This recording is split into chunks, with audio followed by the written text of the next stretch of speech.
vücutlarına kanca takıyor. Ekstrem ritüellere şahitlik eden bir tapınak. Bu merdivenleri çıkıyorlar, böyle ayaklarına zincirler takıp dans ediyorlar. Trans haline geçtiklerini söylüyorlar. Ve ellerindeki sigara ve alkolleri Kara Tanrı'nın o heykelinin ön tarafına bırakıyorlar. Ve bir arkadaş trans haline geçti. Trans haline geçince kendini yere attı. Ben böyle şokla beraber izliyorum olanları. Türkiye'nin lider su arıtma markası Aura Sebilon Unique sunar. Ve hepinize Malezya, Kuala Lumpur, Batu Caves yani Batu mağaralarından selamlar. Bugün sizinle güzel bir dijital yolculuğa çıkacağız. Malezya'nın en ekstrem ritüellerinin yapıldığı bir bölgedeyiz. Bu seyahatimiz basit bir tapınak gezisi olmayacak. Buranın en meşhur tapınaklarından, hayatınızda göreceğiniz en ilginç tapınaklardan ve bunun yanında tabii ki tabiatın içerisinde olacağız. Melih kardeşiniz seviyor bu tabiatı. Dağları, mağaraları derken arkamızda da tam öyle bir yer. Batu Caves. Burası hakkında veyahut da bahsedeceğim konular hakkında yorumlarınızı bekliyor olacağım. Çünkü yoruma açık bir konuyu konuşacağız, inanç konuşacağız, ritüelleri konuşacağız. Kuala Lumpur'a 13 kilometre uzaktayız. Buraya ben trenle geldim arkadaşlar. Taksiyle de gelebilirsiniz. Trenle ulaşım kolay. Hemen zaten tren sizi sol tarafa buranın dibine kadar getiriyor. Ortalama vereceğiniz fiyatlarda 50 lira 60 lira bandında. Şimdi karşımızda 42 metre yüksekliğindeki dünyanın en büyük Murugan heykelini görüyorsunuz. Kendisi bir Hindu tanrısı, savaş ve bilgelik tanrısı olarak geçiyor. Hemen sol tarafında da Instagram'da muhakkak görmüşsünüzdür. Gökkuşağı renginde ki gökkuşağı rengine boyandıktan sonra popülaritesi daha da artmış. 272 basamaklık bir merdiven var. İnsanlar bu merdivenleri çıplak ayakla yürüyorlar ve ibadetlerini tamamlıyorlar. Etrafta alabildiğince maymun var. Az sonra biz de oraya çıkacağız. Bu videoda güzel efor sarf edeceğim. O yüzden beğeni yorumlarınızı bekliyor olacağım. Bakın buraya geldiğinizde ilk karşınıza çıkan şeyler bu arkadaşlar. Bu arkadaşlar biraz tehlikeli olabiliyor malumunuz. Ben yine cüzdanı, telefonu sağlam almaya çalışıyorum ki başıma herhangi bir şey gelmesin. Yolculukta bir ekstrem an yaşamayalım. Ben böyle bir yere geldiğim zaman ister istemez tabii Hindistan anılarım depreşiyor. Her ne kadar Hindistan görüntülerimi Malezya'da gasp edildiğimde kaybetmiş olsam da birkaç video oradan aktarabilmiştim. Dünyanın her yerinden milyonlarca Hindu buraya gelip burada ibadetlerini yerine getiriyor. Ama ayrıntıları bence görmemiz gerekiyor. Bakın mesela burada çok renklilik var. Veyahut da sembollerine bakın. Hani şimdi bir Hristiyan binaları göz önüne getirin, bir Budist binalarını gözünüzün önüne getirin. İslam mimarisini gözünüzün önüne getirin. Bir de Hinduizm tapınaklarına bakın. Abi çok renkli, çok sembolik. Yani hepsinin farklı farklı bir anlamı var. Yani Hinduizm'de malumunuz yani birçok tanrı ismi var. Her tanrının farklı görevleri var vesaire. O yüzden de bu onların mimarisine işlemiş. Ama sadece mimariye mi işlemiş? Hayır. Onların çok sesliliğine de işlemiş. Yani mesela onların ritüellerindeki çalan müzikler işte veyahut da kokuları çok renkli. Ve derken ortaya böyle bir inanç çıkıyor. Muhtemelen onda bir meyve var. Meyve olduğu için veyahut da sebze olduğu için arkadaşa şu anda gözünün içine bakıyorlar. Bak diğerleri de geliyor. Suyu almaya çalışacaklar muhtemelen. Etrafını sarıldı. Aman kardeşim aman. Normalde dedim ki işte gimbal'ı kameraya koyarım, karşısına geçer. Hatta arka fonda da şöyle bir görüntü alırım. O şekilde çekimi kayda alırım dedim ama burada imkanı yok çünkü yani öyle bir durumda muhtemelen kameraya direkt alıp giderler. O yüzden şu anda bu anlatacaklarımı yürek anlatacağım. Ekstrem ritüellere şahitlik eden bir tapınak. Neden? Şimdi burada her yıl Ocak ve Şubat ayında Thaipusam adında bir festival düzenleniyor. Ama bu festivalde öyle değişik görüntüler, bize göre değişik tabii ki, ortaya çıkıyor ki bunlardan bir tanesi de insanlar vücutlarına kanca takıyor. Şimdi ben bunu okuyunca, ben bunu sosyal medyadan izleyince vesaire bir şaşırdım. İnsanların bu festivaldeki amaçları Tanrı'ya sunaklarını sunmak, af dilemek, günahlarından pişman olduklarını göstermek, en önemlisi arınmak. Bu ritüeller içinde, bu duygular içinde bir takım ritüeller uyguluyorlar. Çıplak ayakla bu merdivenleri çıkıyorlar. Böyle ayaklarına zincirler takıp dans ediyorlar, davullara vuruyorlar, tütsüler yakıyorlar, Tanrı'ya sunaklarını sunuyorlar. Bunun içerisinde meyveleri, sebzeleri, birçok şeyi sunuyorlar. Festivalde birçok şey yapılıyor ve milyonlarca insan geliyor. Ocak ve Şubat ayında bu festival yapılıyor. Eğer ki bir Kuala Lumpur veyahut da bir Malezya planınız varsa önden bu festivali bence düşünün. Belki bu ekstrem görüntülere şahit olabilirsiniz. Ben biraz görüntüleri izleyince de aklıma geldi. Bilmiyorum sizin yorumunuz ne olur? Hani işte İran'da da var, bizim işte Türkiye'de de aynı şekilde var. Farklı mezheplerde böyle ritüeller var. Yani işte Kerbela alayında da bu tarzda şeyler var. Sizin de yorumunuzu bekliyorum. Bana biraz onları anımsattı. Bu arkadaşların da yani bu ritüeli gerçekleştiren arkadaşlar da acı duymadıklarını söylüyorlar. Ve trans haline geçtiklerini söylüyorlar. Arkadaşlar Hinduizm'den bahsediyoruz. Birçok farklı tanrısı bulunan bir inanç aslında. Hayvanlar çok kutsal, renklerin çok fazla anlamı var. Hindistan seyahatimde şöyle bir olay yaşamıştım. Kara Tanrı adı verdikleri bir tanrı var. Böyle bir heykel gibi düşünün. Bu tanrı daha çok kırsal bölgelerdeki insanların tanrısı. Ve işte tarımı destekliyor. İnsanların alkol gibi bağımlılıkları olduğu zaman Kara Tanrı'ya gidiyorlar ve Kara Tanrı'dan bu bağımlılıklardan kurtulmayı ümit ediyorlar. Ve ellerindeki sigara ve alkolleri Kara Tanrı'nın o heykelinin ön tarafına bırakıyorlar. Ben bu anda böyle bir atmosferde bulundum köyde, denk geldik daha doğrusu. Ve bir arkadaş trans haline geçti. Trans haline geçince kendini yere attı. Ben böyle şokla beraber izliyorum olanları. Ve o trans halinden çıktıktan sonra sordum yani neden, ne oldu falan diye sordum. Dedi ki Kara Tanrı benim içime girdi dedi. İçine girince de o hale geldiğini, o hale evrildiğini söyledi. Bunları anlatıyorum çünkü Hinduizm böyle bir din, birçok sembolü var. Bu arınma ritüellerindeki insanlara şey diyebilirsiniz ya neden kendilerine acı veriyorlar? Hani İslam'da böyle bir şey yok. Onların inancında da onlar kendilerini acı olarak değil, yani bir acı verme olarak değil, bir arınma olarak görüyorlar. Yani amaçları, gayeleri, bedenlerine zarar verme vesaire değil. Zaten çoğunda da kanama vesaire olmuyor. Yavaş yavaş bence bir yukarı gidelim. Yukarıdan da burayı bir görelim. İbadet kısmından gittim. Tabiat kısmına daha gelemedim. Beni de aslında hoşuma gidecek olan kısım tabiat kısmı. Arkadaki mağaralar, az sonra gideceğimiz mağaralar 400 bin yıllık mağaralar. Tam da videomuzun bu aşamasında küçük bir su molası verelim ve bir hatırlatma yapalım. Arkadaşlar videolarımda Aura Sibelion Unique'i görüyorsunuz. Aura Sibelion Unique'de 5 aşamalı bir filtreleme sistemi var. Ve en son filtrede de vücudumuzun ihtiyacı olan minerali suya ekliyor ve en son aşamada mineralli bir hale gelen suyun pH değerini ayarlayıp sofralarımıza sunuyor. Dünyaya gezerken birçok su içiyoruz. O yüzden suyun kalitesinin ne kadar önemli olduğunu da anlıyoruz. Şimdi evimizde de tabii ki Aura Sibelion Unique kullanıyoruz. Ve tabii gönül rahatlığıyla tavsiye ediyoruz. Bu mağaralarda ne hikayeler olmuştur Allah bilir. Ama buradaki tapınak o kadar değil tabii ki. 1800'lü yılların sonunda tapınak olarak açılıyor. Ondan sonra da insanlar burayı ziyaret ediyor. Ama tapınaklar arasında fark ettiğim bir şey var. Arkadaşlar genelde yani Hindular da öyle, Budistlerde de öyle. Tapınakları doğanın, tabiatın içerisine yapıyorlar. Yani nasıl? Gittikleri yerlerde mağara varsa mağara, dağın tepesi varsa dağın tepesi. Ya böyle insandan arındıkları bir de enerjisinin olduğu yerlere yapıyorlar. Burası da öyle bir yer. Yani bir 272 basamak merdiven çıkacağız biz de. Ama şimdi buradan yukarı doğru çıkıyoruz. Normalde çıplak ayakla çıkıyorlar. Zaten Hindularda da öyle. Gelirken bir şeyden bahsetmem gerekiyor ki eğer şort varsa şort giymeyin derim. Yani daha uzun kollu bir şey giyin. Vallahi ben de normalde hep şortla geziyordum. Bugün şortu çıkarttım. O bayağı bir şey var. Hello. Hanımefendinin üzerindeki kıyafeti gördünüz değil mi? O kıyafete sari diyorlar. Hinduizm'de malumunuz kas sistemi var. İnsanların belli bir seviyeleri var, mertebeleri var. Sarilerde ise göbek bölgesini açık tutuyorlar. Bir dişil enerjiyi gösteriyorlar, barındırıyorlar. Yani çakrada aslında göbek kısmında enerji açığa çıktığına inanıyorlar. O şekilde söylüyorlar. Bunun yanında bir diğer özelliği de şu. Eskiden insanlar hani tok olduklarını gösterebilmek için kadınlar özellikle karın bölgelerini açık tutarlarmış.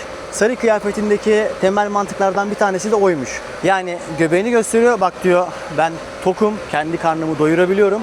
Öyle bir kıyafet giyiyor. Şimdi arkadaş elinde malzeme yukarı bir şey taşıyor. İçerisinde ya yiyecek ya içecek bir şey var.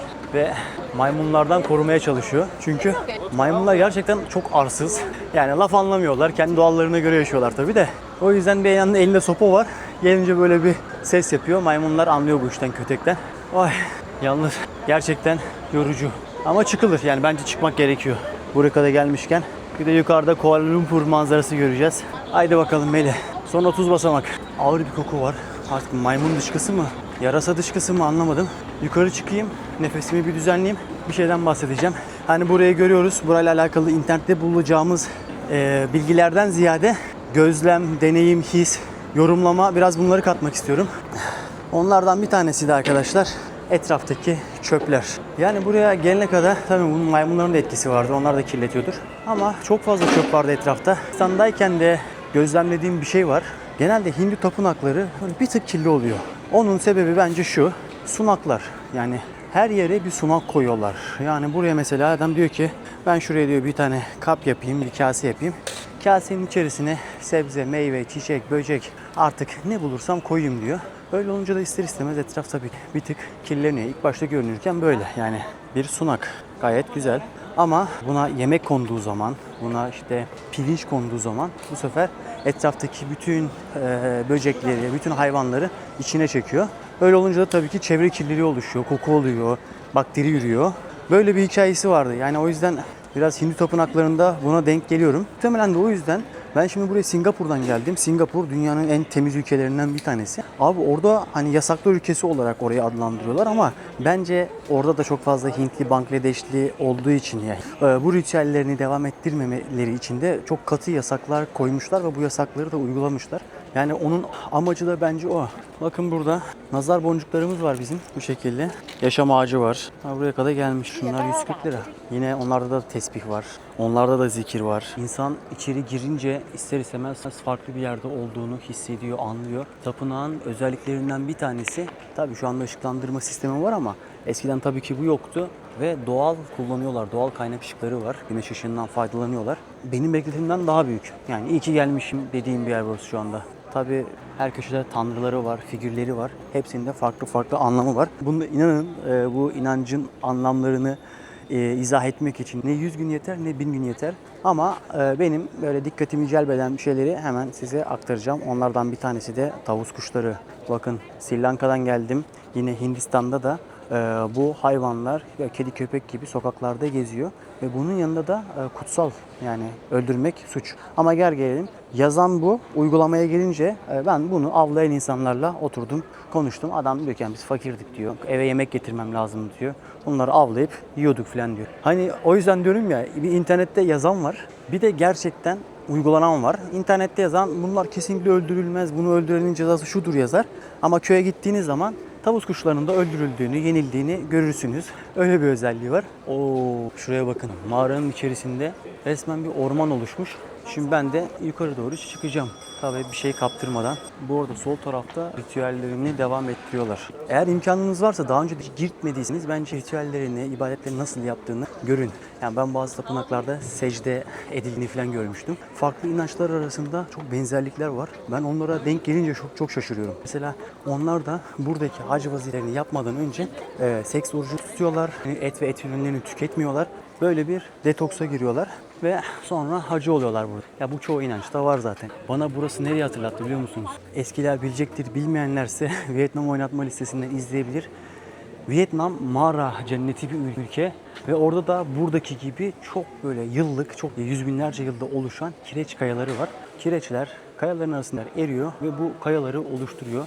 Yani buranın 400 milyon yılda olduğu söyleniyor. İç tarafında yine bir habitat oluşmuş. Burada farklı sürüngenler de var. Bence yolunuz buraya düşerse listenize Batu Cave'i ekleyin derim. Bak abi, işin ilginci bir de burada böyle tavuklar var, horozlar var. Bu horozlar da böyle tıpış tıpış kendi halinde yaşıyor. Bunlar yabani muhtemelen ama muhafaza altına almışlar. Muhtemelen maymunlar saldırıyor olabilir. Abi bir nem var, yani akıllara zarar. Ha, burada farklı bayraklar var. Hemen göz bir Türk bayrağını da aramıyor değil tabii ki. Acaba hani çok satıldığı için mi bitti yoksa yok mu? Ve tabii ki buranın sembolü abi artık gelmiş, yani Petronas ikiz kuleleri. Ya selamünaleyküm. Sizin sıcağın ve nemin ne kadar fazla olduğunu söylemem ama temsilen gösterebilirim. Güzel güzel çıktık. Hadi bakalım şimdi inelim. Spalar arada bir kavga ediyor. İnsanları da korkutuyorlar. Abi sağ solu belli değil. Baksana şuna. Yavrusu nasıl sarılmış böyle çıkıyor. Ah be, Monika'mı özetiyor bunlar bana ya. Monika'm da bana böyle sarılırdı. Burası.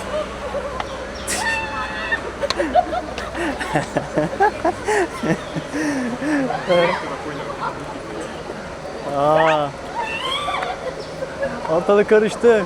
Abi çantasında bak, koku yapan ne varsa alıyor. Muhtemelen ıslak mendili aldı aynen. İyi kardiyo oldu. Abi hiç Türk görmedim ya. Bir Türk görsem diyeceğim ki abi bu fotoğraf çek. Her yerde Türk görürdük normalde. Bana denk gelmedi muhtemelen. Evet, şimdi yemek vakti. Hello my friend, how are you? How are you? Where are you from? Debi. Yeah, Ah, you are local. yeah. Ah, okay. Arkadaşlar da lokalim diyor ama şimdi nasıl lokal? Burada buranın %8'i 9'u Hintli, %30'u Çinli, %60'ına yakın Malezyalı. Böyle olunca da tabii ki onlar da vatandaşlarını almışlar. Çoğu dükkanın önünde şöyle maskeler var. Sebebini sordum. Meğersem bunlar maymunları korkutmak içinmiş. Maymunlar yaklaşmıyormuş. Ben de diyorum yani orada insanlara saldıran maymunlar, onların ellerinden yiyeceklerini alan maymunlar ne oluyor da bunları almıyor diyordum. Meğersem sebebi buymuş. Akıllıca.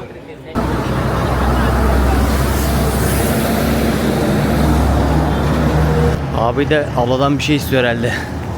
Evet, oh yeah, banana leaf. Mekan burası arkadaşlar. How are you? I will eat something. What is this? Fish. Ha, balık varmış, karides var. Panapuri var arkadaşlar. Daha önce videolarda hep gösteriyordum panapuriyi. İçerisine genelde patates dolduruyorlar, baharatlı vesaire. O şekilde tüketiyorlar. Tam bir esnaf lokantası şekli. Bakın. Hello my friend. Abla diyor ki evlat bir otur diyor, sen diyor şöyle. Adamlar bambunun içerisinde pişiriyorlar. Çok ilginç. İlk defa gördüm ya bambunun içerisinde bir bamboo chicken nasi lemak. This is the traditional Malay food. Yeah, Malay food. Malay food. Bamboo chicken nasi lemak yiyeceğim arkadaşlar. Bir Hint mutfağındayım ama sunum Hint, yemek biraz daha Malay yemeği olacak. Yeah. Okay my friend, this is not spicy. Okay. What you can recommend it for? There is a sweet. Yeah, this one is sweet. Sweet. Helva. Halwa. Helva. Yeah my friend.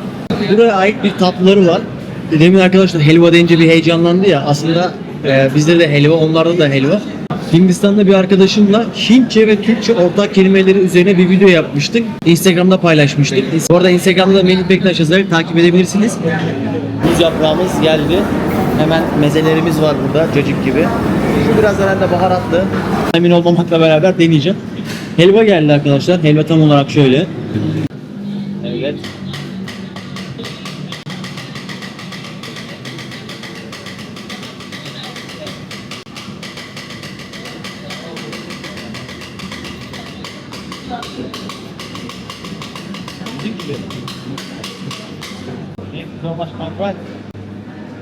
Vay be. Adam şovunu yaptı. Evet, tadıma başlayalım.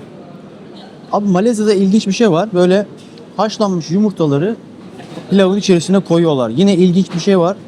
Fıstık atıyorlar pilavın içerisine. Böyle 2-3 tane salata koyuyorlar.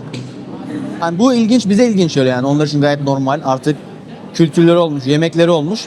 Etraftaki ülkelerle yani buraya gelen ülkelerle beraber de biraz katmışlar, katıştırmışlar. Kendi tarzlarını oluşturmuşlar yani. Muz yaprağı koymuşlar. Hindistan'dan baharatlar gelmiş. Onlar bir şey katmış falan derken böyle bir mutfak ortaya çıkmış. İnsanlar da seviyor bunu. Yani her mutfağı bulabiliyor. Çin istiyorsanız Çin, Hint istiyorsanız Hint, Malay istiyorsanız Malay. Ve dostlarım, şehir merkezine doğru geldim. Umarım size buranın dokusunu aktarabilmişimdir. Olayın örgüsünü anlatmaya çalıştım dilim döndüğünce. Yorum, beğeni ve hype'larınızla beni desteklerseniz çok sevinirim. Merkeze geldim. Bugün olursa burada yaşayan Türklerle biraz sohbet edeceğim. Onların gözünden biraz Malezya'yı, Kuala Lumpur'u, bölgeyi dinleyelim.